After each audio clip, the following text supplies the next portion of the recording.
It takes a lot out of you when your whole life is surrounded by just dance. Collab of the year. Was not really the good kid of my group, was just kind of, going with the flow. I wanted to do everything but dance. You've done the dance off multiple times. Throughout your years doing it, did it ever get easier? No. I think that competition dance, and I feel like a lot of people will disagree, is like just one of the best things that you can do as a dancer. But that like sparked just like so much motivation for me. I knew that like I wanted to take it to the next level. Honestly, really wish that I could go back sometimes. But it's like when you're on that stage, you feel like everyone's just like preying on your downfall. I don't care what anybody says. 18, you're an adult, but you're not. You're still a child. If you made it on Carmo Dance, you were good. They basically said to me, we'll support you financially if you go to college, and if you don't, we won't. I can't watch this happen to her. It doesn't kill you, it makes you stronger.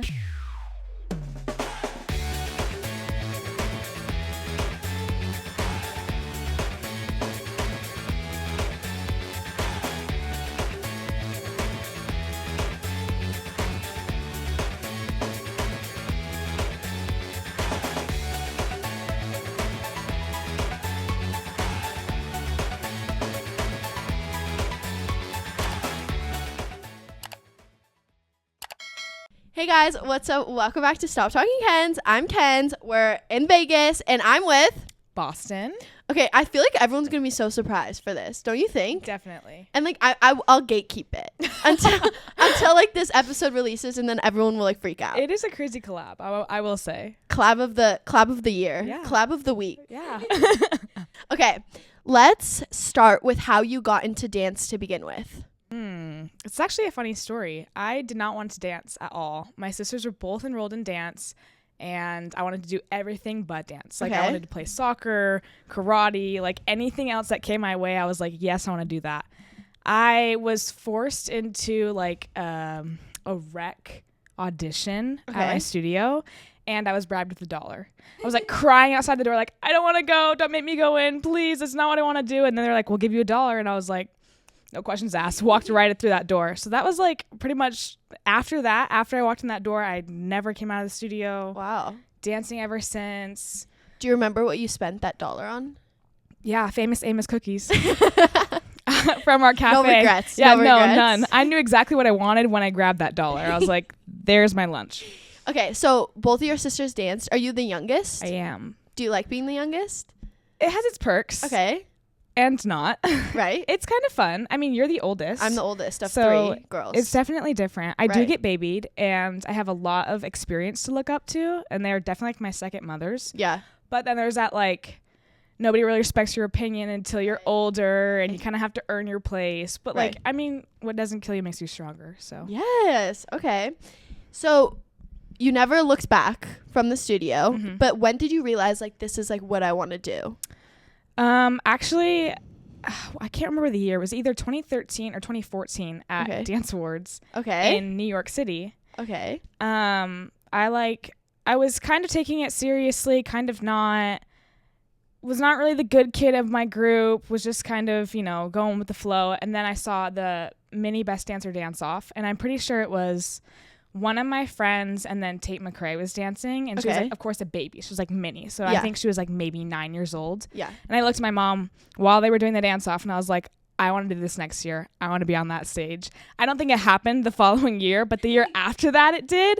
But that like sparked just like so much motivation for me. I like knew that like I wanted to take it to the next level. That's crazy. TDA in New York. Yeah. That was a crazy time. Yeah. Like the fact that they even could make that happen is crazy. I know. Now it's like, wait, that was in place of Orlando, right? Yeah. And now it's Orlando, Vegas. Yeah. Yes. Okay, so you've done the dance off multiple times. This is my mom's favorite question. Where is your favorite ideal place to be placed in the line to do the improv? Probably third. No, that's a lie. I don't want to say in the middle because then you have to go first for jazz. Right. I think it's best to be close to the end because then they get to see you, like everyone else is gone, and then you finally get to have your moment at the end while like reading the music and everything. But then when jazz comes on, it's like you get to start the party. So like I think like maybe being like 7th is best spot. Okay. And you've done the dance off multiple times. Throughout your years doing it, did it ever get easier? No. Every time you go up there, you just black out. Or at least for me, like I definitely would rehearse like tricks that I would do or just like little moves that I wanted to incorporate, things you wanted to showcase because it's like this is your moment to like just put yourself out there. Right. I would go up there, the music would play, and then like everything is gone. Like all those things I was practicing in the hallway for like weeks on end, gone, like out of my head. But I mean, that's honestly the best way because like it's so authentic, but it also is just so scary. Like it literally would give me crippling anxiety. But I mean, like I said, what doesn't kill you makes you stronger. Now being on the other side of it, like how does it feel? The difference? Honestly, and this is going to sound terrible, but like not underwhelming. Not like the dancers are underwhelming, but just like the whole thing. I feel like, why was I so stressed? Right. You know, because like everybody's there just wanting you to look good. But it's like when you're on that stage, you feel like everyone's just like preying on your downfall. Yeah, I know. And you know, it's so true. You're just like, you're standing on that giant stage with like thousands of people in the audience and you're just like, oh my gosh, everyone's going to see me flop right now. But okay. No. You've grown up like so in the competition world, obviously. How do you feel like that's like affected or like impacted your dance training? Honestly, I was just thinking about this. I think that competition dance, and I feel like a lot of people would disagree, is like just one of the best things that you can do as a dancer. I agree. It gives you such a like an accessible platform. Right. Like there is no place after high school, I guess, where you can do a solo like you do.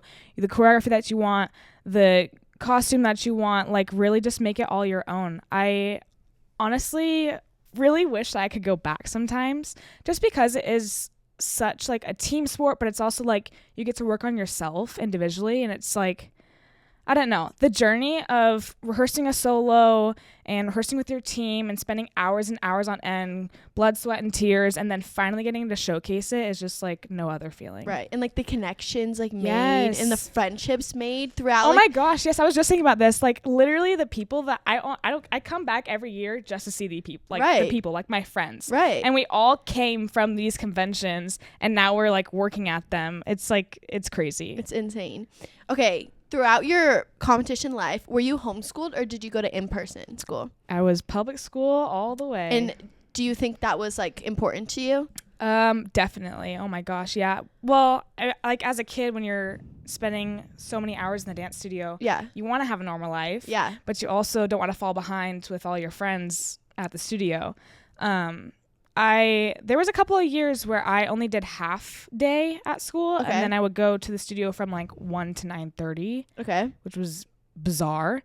But then after that, I did that for like, I think maybe 3 or 4 years. And I told my mom, I was like, I'm going to burn out. Right. I need to go back to school. I need to have a normal life. I can still dance and take it seriously, but I need to be a normal person to like be like right. You know what I mean? No, I agree. It's like it takes a lot out of you when your whole life is surrounded by just dance. Right. And so I think it's important to like take a step away, and that was school for me for sure. Speaking of what you said, how did you like maintain not being burnt out throughout dancing so much? I would take breaks for sure. Okay. My parents really listened to me. I think my mom was kind of hesitant to let me like skip days at dance because she was paying for it. So like I totally understood that, but she knew that like if we had a convention that weekend and then dance was on Monday at 1:00, I would look at her and I'd be like, can I just have like 3 hours off? And she's like, sure. Yeah. I'll take you whenever you want to go. But yeah, I also like, as we got older, our studio did a really good job of toning our hours back. Okay. So like when I was, I think 9 to 12, I was dancing from 1 to 9. Then when I got to high school, they changed it to like we had only 3 days instead of 4 days of the week. And then we started at 5 instead of 4 for normal classes. Okay. So it was like, there was some adjustments made to, you know, counteract all of the extra things that we were taking on with school and everything. Okay, I don't know a ton about this because I'm younger, but you grew up really like heavily in social media, right? Yes. Like as like a kid. Yeah. I always see it on my TikTok. like you like little. You know what I'm talking about? Yes. Yeah. How did that like impact your like dancing? I guess.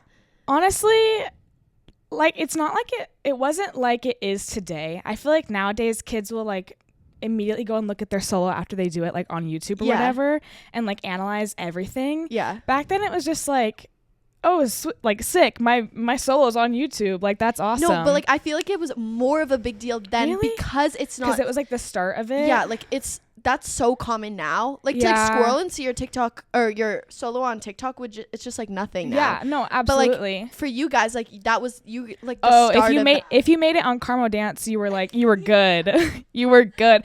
No, but I'm serious. Yeah. No, I begged my mom to like give me an Instagram because for the longest time she was like, no, you don't need one. You're too young, whatever. And I think I was like 10 or so, and this was around the time when I was on America's Got Talent. So I was like, everyone has an Instagram. All my friends do. Why can't I have one? So I think she eventually gave in. But yeah, just like seeing like videos or just like things that you hadn't seen of yourself before. Right. Like people just capturing you in the essence. I was just like, oh my gosh, that's insane. Like I'm literally on someone's Instagram. Right. It was but crazy. Like did doing shows like America's Got Talent in LA make you want to stay in LA and do commercials, things like that more? I don't know about America's Got Talent, but I did Ellen with Mandy Moore for Dancerpalooza, which is like, thanks Dance One giving us all these opportunities. Oh my God, Ellen! I know, right? Throwback. But kind of, but not really. I just don't think I was that aware. Right. Like I wasn't like, oh, this is what I want to do. I want to be on TV all the time. I just like when I was there, I was like, this is awesome. Right. And like I get to do this. I don't know, I was young. I like didn't pay attention to it or like the reality of all of it. And looking back now, I'm like, I probably could have taken that a certain way, but I don't think that it like affected me that much. I think I was literally just living my life and having a good time with my friends. But I think that's like the way to do it. Yeah. Versus like getting so caught up in it. Oh, and absolutely. Then it affecting. Yeah, and I was never trying to compete with myself in that sense because those things just fall into your lap. Like I didn't audition for that. Yeah.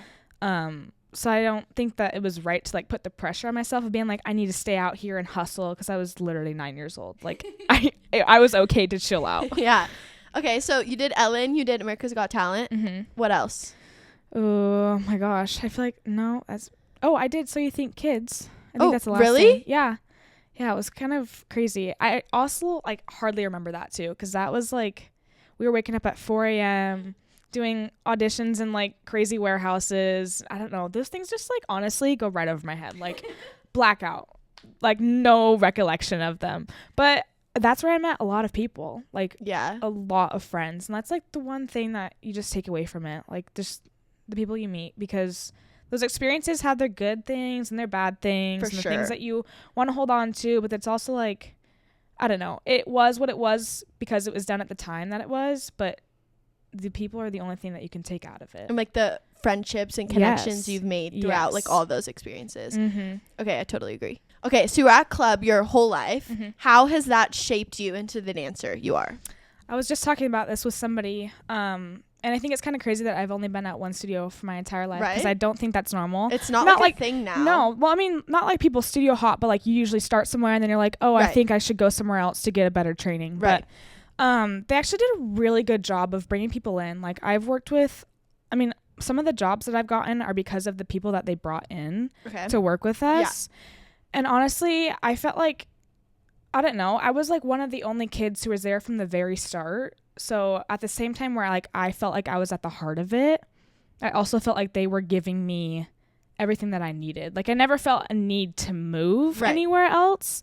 And they like switched up our training a lot. Like we didn't have the same director all the time. Like obviously the owner stayed the same, but our pre-pro director was changed I think about 3 times since I was there. And I mean, you take so many things from people who you spend every single day with, whether they're good or they're bad, or you're just learning what you want to take from them, for sure. But I don't know, being there the whole time was kind of awesome. Like I literally grew up with girls, like from being children to like seniors. That's it was insane. Awesome. Post high school, senior year, how did you decide what path to take and what was that? I didn't really take a lot of time to decide this. Okay. Which isn't a thing anymore. I feel like kids know exactly where they're going to go from the start of their sophomore year. They're like, I'm going to work towards this and go there. Like people get like college counselors then. It's insane. Yeah, that was not a thing. I honestly don't know what was happening. It was COVID. That's why. There's everything. Wait, you graduated COVID year? No, the year after. Okay. But like my junior year when you were supposed to be deciding all those things, everything was just like in disarray. Like I wasn't even in school. We were doing school online. But I graduated and I wanted to move to LA. And my parents did not want me to move out to LA because I was only 17 because I graduated early. And they basically said to me, we'll support you financially if you go to college. And if you don't, we won't, which is understandable. Right. But never having a job, only being a dancer. Like I had a teaching job, but I wasn't making nearly enough money to, you know, support myself on my own. But I was just like, okay, I know exactly what I'm doing then. That answers my question. So I literally just applied to ASU because I was living in Arizona. Okay. I don't even know what major I was going into. I didn't have really any interest. Like it was like so last minute, if I'm gonna be honest. But I did do the ASU dance team because both of my sisters did it. Okay. All 4 years. And having done high school pom all 4 years, I knew that I didn't want to do competition. Like I didn't want to do UDA. Okay. Yes, I didn't want to do that because it was a lot. Like yeah, way too much. Would never do that to myself ever again. Yeah. But I signed up for that. I auditioned for the team, made the team, and then I think I stayed on for like maybe 4 months, like literally through football season. And I was just like, I don't want to do this anymore. Okay. Which is like not like me. I do not quit things ever. But I couldn't work because our like rehearsal schedule, our practice schedule was so just intense. But for like not really like a big reason. Like we just had a lot of performances during the football games. So, like we had a lot of content to learn. But I don't know. A part of me was just like, I don't need to be here. Not I don't need to be here, but like I didn't want to be there. Right. And so I felt bad like taking somebody else's spot or being that negative energy in the room. So I was just like, you know what? I'm going to make my decision. I'm going to step away from it and start working. So that's when I started working at Dance One. Okay. But you're like freshman year of college. Yes, yeah. Like, and I think I was 17, and I had been working for them for like a couple of years before, just like every now and then, because I was a winner in 2019. They let me like extend my tour throughout COVID in 2021 because of what had happened. And I don't know, I just like started working there, continued going to college. I graduated last May. So it took me 3 years to get a Bachelor of Arts in Communication, which like, when's your girl gonna use that? Don't have no idea. You never know. You never know. I know that's the thing. It's like you never know. You'll find me in social work one day. I don't know. Maybe. Who knows? But yeah, there was really no plan. Like I graduated high school and I was like, okay, now what? Right. Wasn't looking ahead, which like looking back was probably the best thing for me because I wasn't prepared to like start my life immediately. And I think that's like kind of a misconception now. It's like once you graduate high school, you need to know. You need to know. You got to be doing something. You got to be like getting into a college. You got to be moving out to LA and starting to audition and booking jobs. But it's like you're a child. It's like I don't care what anybody says. 18, you're an adult, but you're not. You're still a child. Like no one's an adult until you're 21, if that. Yeah. There's so much pressure like after high school. Like what are you going to do? Yeah. But it's like how do why you do know? We know? Yeah, why do we need to know? Yeah. And that's like the one thing that I thought about is like I had gone through so many different phases of life after like post high school, which like I couldn't have just decided to do one thing and stuck to it. Like it wasn't in my cards. Right. Okay, it's time for my favorite part of the podcast. Okay, who's your go-to singer to play in the car? Oh my gosh. You're gonna be why do I not know? I don't listen to music in the car. What do you listen to? Like crime podcasts. Oh, like crime? Yes. Oh, those are good. Like, I don't know. I mean, once you get done like dancing or teaching dance, and then you're like been listening to music. I do not want to listen to any more music. Agreed. What is something that you always have to have in your bag? I'm gonna try not to be basic. This is a tough one. I don't know. Chapstick? Yeah. No, that's good. Like. Okay. Are you an early person or a late night person?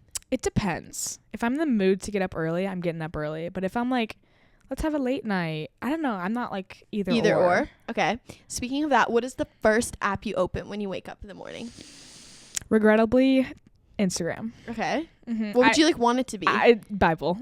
For sure. I try my hardest, but then I catch myself scrolling and I'm like, wait, I haven't even like stood up yet. Why am I scrolling on Instagram? Okay, what is your guilty snack of choice? Trader Joe's Takis. Oh, you like the Trader Joe's version better? They are better than the original Takis. Yeah, well, I feel like I'm going to burn a hole in my stomach if I eat the original ones. Yeah. Okay, If you could have any superpower, what would it be? Invisibility. Okay. What is your go-to coffee order? Black coffee. Black coffee? Nothing in it? Yeah. That's insane. Well, I mean, it makes me wired. Like, that's actually insane. Do you think it tastes There's good? black coffee in there right now. Yes, sometimes. Okay. But Like, you'd like do coffee, it. it tastes different. So like I feel like most people wouldn't think that like other black coffees don't taste like they taste different. Do you have a fave? Starbucks. Starbucks is your fave black coffee? Yeah. I don't know why. Like the medium roast, dark roast. I have no idea whatever they put in my cup. I just asked to say grande coffee and they're like, okay, gotcha. Wow. That's it. Okay. What is your dream city to travel to? Italy. Italy? Yeah. Okay. Or I guess that's a country. Sicily. Okay. Yeah. Do you have a favorite place that like a Dance One city has like taken you and you've like visited? New Orleans. Okay. Yeah. You like explored the town? Yeah, we only went there once since I've been working with them, and I think we're going again next year, but it was just like crazy. It's like a place where you don't think is real. Right. Yeah, it was wild because we were there during Mardi Gras, so I was just like yeah, it was insane. Okay, what's your favorite solo you've ever done? That's a hard question. There's a lot. Probably Woman of Art, and I don't think anybody has seen this because it's Chantel, and Michael Keefe. He helped on it too. Oh, it's a collab. It was a collab, but the music like wouldn't ever transfer to video, so I think it's like been wiped on every internet platform. Wow. Which honestly I kind of like. Yeah. But it was such a niche solo. I was like supposed to be in like a geisha, like a what's the word? Like an Asian showgirl, if you will. Okay. It was very I don't know. I don't even know what it was inspired by. I'm pretty sure they watched a movie and they were just so inspired by like this character that was in it, and they like immediately knew what they wanted to do with me. I don't know. I went with it, and my costume is cool. I had like a cape and my makeup was crazy, but yeah. And like the song was amazing. I'm pretty sure it was instrumental, but I mean, I love musicality, so it was like my cup of tea. Someone go find it. Someone will. Like, I'm sure. That's scary. I don't want to know. It's on like some like dark like black dark web. Like somewhere. Some like creepy website where yeah. That's terrible. Okay. Would you choose a beach day or a city walk? Beach day for sure. Beach day? Yeah. Okay. I'm not really a city girl. Really? No. Okay. Do you choose improv or choreography? In what setting? Like you're either a song is being played, you can learn a combo to it, or you have to improv to it. I don't know. It depends how long the combo is.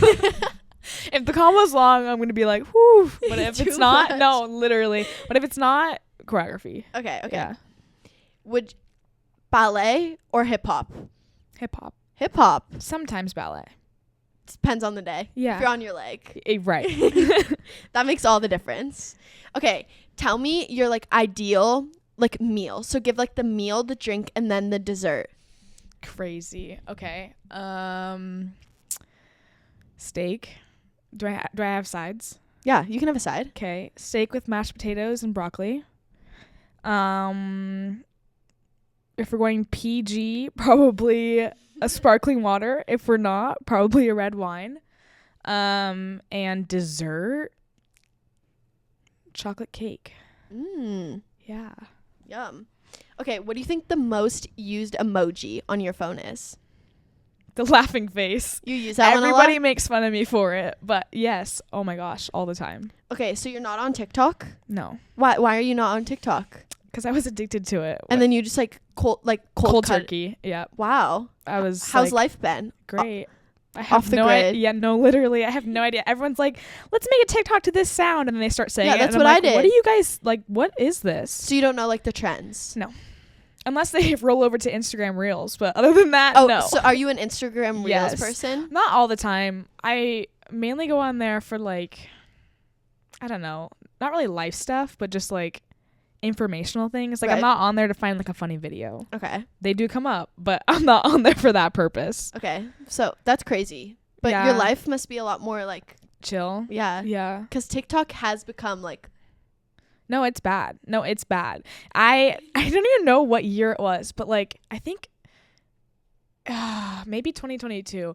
I just noticed that I lost so many so many hours of the day to TikTok. Probably so many years off people's maybe. lives. Yeah, no, maybe. It's like insane. But I was just like, okay, this is ridiculous. Like, I would just like, because you know in your head when you're like, okay, I'm gonna get up after 5 scrolls, and then you end up going like 20 scrolls after it, and then I'm like, where did the time go? It's been 30 minutes. What am I still doing on my bed? Do you remember what was trending when you were? Oh my gosh. No.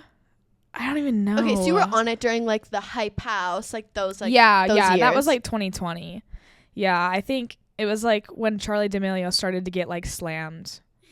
Then you were like, I'm done. Yeah. I was like, I can't handle it. I can't watch this happen to her. Honestly though. Tell everyone what is next for Bostyn. Well, I did just move to LA, I think like maybe a month or so ago. Okay. So that's getting started. I haven't been home a lot. So like I think I've literally been there for maybe a total of a week. Yeah. Because summer travel is just crazy. But plan is, just network, get in classes, meet people, go to auditions, book jobs. But honestly, like it's tough. It's tough. People don't know that and it's hard. Yeah. But I'm excited to hustle because I know it is a hustle. Yeah. And honestly, I'm just excited to keep dancing because that's like the one thing you lose when you graduate high school and you don't go to college for dance. Right. And if you're not going to LA immediately. So like, I feel like I was kind of in that gray area and now I feel like I'm out where I want to be. Yeah. So I'm just looking forward to that. Kind of getting my career started a second time. Yeah. I love it. Okay. Thank you so much for coming. And thank you guys so much for watching. I will see you next week with another episode. Bye. Bye.